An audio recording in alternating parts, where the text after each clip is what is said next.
Hola, ¿cómo están? Me da gusto saludarles. Yo soy Marco, psicólogo en Coruscant, y hoy quiero analizar particularmente el capítulo 8 de Maul Shadow Lord, que habla sobre cómo la oscuridad va desarrollándose.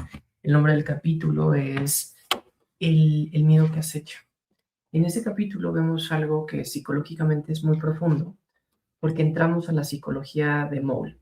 Aquí podríamos decir que tenemos una epifanía oscura, que tenemos una confrontación a su sombra, que tenemos una reescritura de su propia vida, de su propia narrativa, que tenemos una confrontación de su herida. Si se fijan, vamos a analizarlo muy brevemente en tres pasos. Maul acaba de pelear con los inquisidores, está destruido, su pierna tiene estas lesiones que recuerdan que es una persona herida, que es una persona ya no humana totalmente, un poco como Vader. Está en el piso, huyó, está furioso, le recuerdan el combate con sables, obviamente quién lo mandó, y ve un reflejo en el agua de su propia imagen. Aquí el agua termina siendo un simbolismo del inconsciente, del reflejo inconsciente. ¿Y qué es lo que hace Maul cuando se ve? Se ve él como niño, y lo primero que dice es, I hate you, te odio. Aquí queda muy claro, el punto de partida en esta serie es Maul teniendo un odio consigo mismo. Se creó y se creyó lo que le habían dicho que el problema estaba en él. A ver, hasta aquí su historia había sido usado, había sido manipulado y había sido desechado cuando ya no servía. Lo que pasó en episodio 1, lo que pasa en Clone Wars, lo que pasa incluso durante el 76, es desechado y tiene todas estas heridas. Y asume que el problema es él, como muchas veces en nuestra vida lo terminamos asumiendo. Eso pasa prácticamente al inicio del capítulo.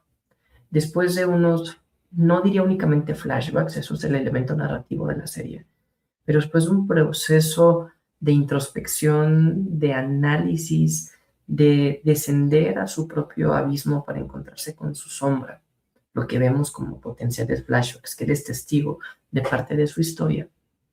Después, cuando pasa este arco, que es lo que quiero explicar, lo volvemos a encontrar viendo un reflejo en el agua, se sigue viendo el joven, un poco mayor que la vez anterior, y aquí se le sale una lágrima, amor, y en lugar de decir el I hate you, el te odio, lo cambia por un lo siento. Es ok, it's ok, está bien. Y después, ¿qué es lo que él dice?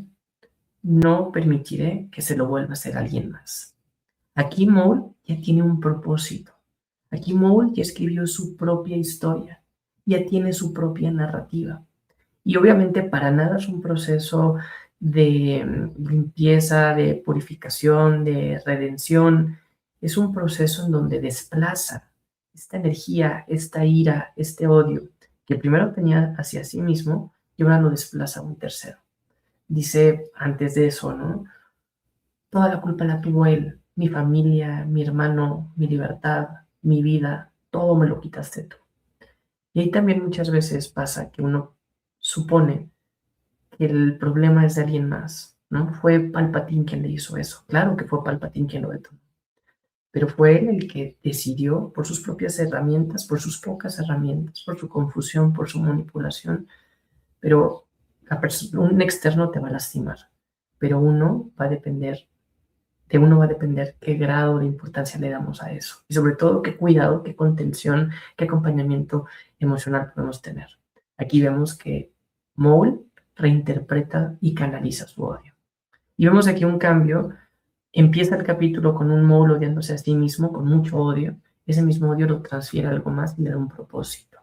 Un propósito que lo tiene seguramente hacia Palpatine y que lo veremos a lo largo de la serie, que se va a dar cuenta que no es suficiente ni él ni todo el odio es suficiente para vencer a Palpatine. Una cosa que termina siendo una rima muy poética con la esperanza de Star Wars, porque el odio no vence a Palpatine, sino el amor y la esperanza, que es lo que hace Luke y Vader cuando Vader, por el amor a su hijo y por su redención, son quienes terminan eliminando a Palpatine la primera vez, y después hablaremos de su regreso.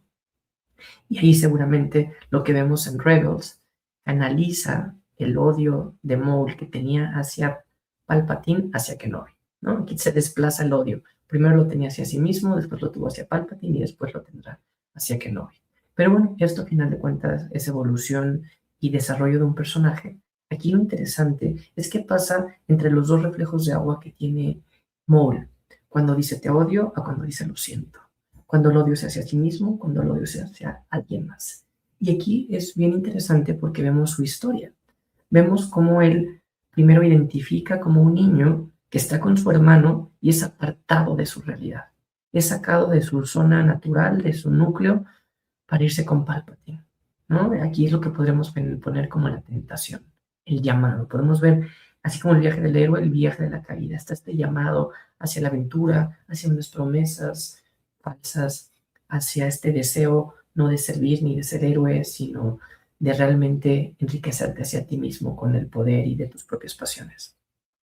Después vemos cómo Palpatine se empieza a burlar de él, se empieza lo empieza a violentar, le da rayos de luz y empieza a jugar con esta psique y empieza a destrozarlo y lo empieza a usar como una arma, ¿no? Lo empieza a instrumentalizar, ¿no? Y aquí es cuando se da cuenta pues, que empieza a ser manipulado. Después vemos a Kenobi en episodio 1 cómo llega y sabemos que lo termina destrozando, ¿no? Y aquí sabemos que cae en el abismo en Naboo y es desechado por Palpatine. Palpatine sabía que estaba vivo, no sabía que estaba vivo, no le importaba y cae en la basura, ¿no? Llega a lo más bajo literalmente Maul. Y aquí, en su locura, en su mente se viaja, se pierde en ese odio. ¿Quién es quien lo termina rescatando? Su hermano Savage Opress. Su hermano, del cual Maul renunció libremente para seguir su círculo, regresa a su hermano por él. Un acto de piedad, un acto de fraternidad, un acto de amor, de empatía, ¿no? Aquí es cuando se reconstruye, obviamente bajo estos poderes oscuros de las brujas de la noche, con esta humo verde que sale, que demuestra y simboliza lo podrido, lo antinatural, y regresa con esta nueva visión y estas nuevas piernas. De aparte tiene esta transformación como una araña, algo monstruoso, y termina siendo ya una figura más antropomórfica como persona. Y ahí evidentemente, como él conoce que existe Palpatine, que es Sidious y que la galaxia va tomando esto a la par de las guerras clon, pues él trata de encontrarlo. Y estos son los arcos que pasan en las guerras clon, que va con Savage, que combaten contra Palpatine. Es un capítulo, un arco bien importante. Yo lo quiero volver a ver porque lo habré visto tal vez una, máximo dos veces. Y aquí Palpatine mata por la espalda a Savage Opress en un descuido y se burla y se ríe con esa risa tan siniestra de Palpatine que resuena en lo más hondo, que te da enojo y miedo al mismo tiempo. Y aquí pues él conecta estos puntos de cómo fue manipulado, se da cuenta aquí psicológicamente, de una forma muy psicoanalítica y junguiana, lo que hace Maul es encontrar su propia sombra, una sombra que lo ha llevado desde un inicio. La amenaza fantasma, episodio 1, podríamos decir que él está implícito en esa sombra, no se reflejaban, no se revelaban a la galaxia todavía. Después cae en la oscuridad y la oscuridad lo consume e identifica que tiene una sombra. Y aquí lo importante y lo que realmente nos puede hacer mucho sentido es que esta sombra no es exclusiva de los villanos. Luke la tiene, en esa galaxia la tienen, todas y todos lo tenemos. ¿Y qué es lo que hay que hacer con esa sombra? No reprimirla, no eliminarla, no guardarla en una caja porque tarde o temprano va a estar ya express. Aquí lo que empieza a hacer Maul por fin es confrontar esa sombra, pero tal vez ya es muy tarde. Y lo hace sin este acompañamiento, sin estas herramientas, y sí, termina dándole un significado, pero es un significado de venganza. Es una forma distorsionada de justicia desde su realidad. No lo justifico, no vengo aquí a entenderlo, simplemente a dar un poco una explicación muy arquetípica, psicológica de este personaje y que si habrán visto este episodio 8 y les hizo ruido o les sonó para bien, pues es porque tiene este proceso psicológico de descender a la sombra y que a veces es parte de lo doloroso de un trabajo terapéutico, pero que realmente puede ayudar bastante para fortalecer la identidad, darle un sentido, un significado y un propósito, como lo hizo él, pero no uno distorsionado sobre la realidad. Pues bien, si te gusta este contenido, si llegaste hasta acá, gracias. Si alguien llegó hasta este punto del video, son casi 10 minutos, háganmelo saber que no estoy hablando solo. Denle like al video, compartan. Y pues bueno, acá estará psicólogo en Coruscant haciendo los análisis del cierre de Maul y también pues de todo lo que venga. Muchísimas gracias por todo el cariño que dan a esta comunidad. Aquí seguramente verán otros videos que si este video les gustó, pues es el ritmo y el tenor de mi contenido. Ojalá disfruten otros y cualquier retroalimentación y comentario, háganme saber en el chat, por favor. Me interesa mucho leerles y abrir la conversación si ustedes tienen una interpretación diferente a lo que les acabo de compartir. Que estén muy bien. Muchas gracias por esto.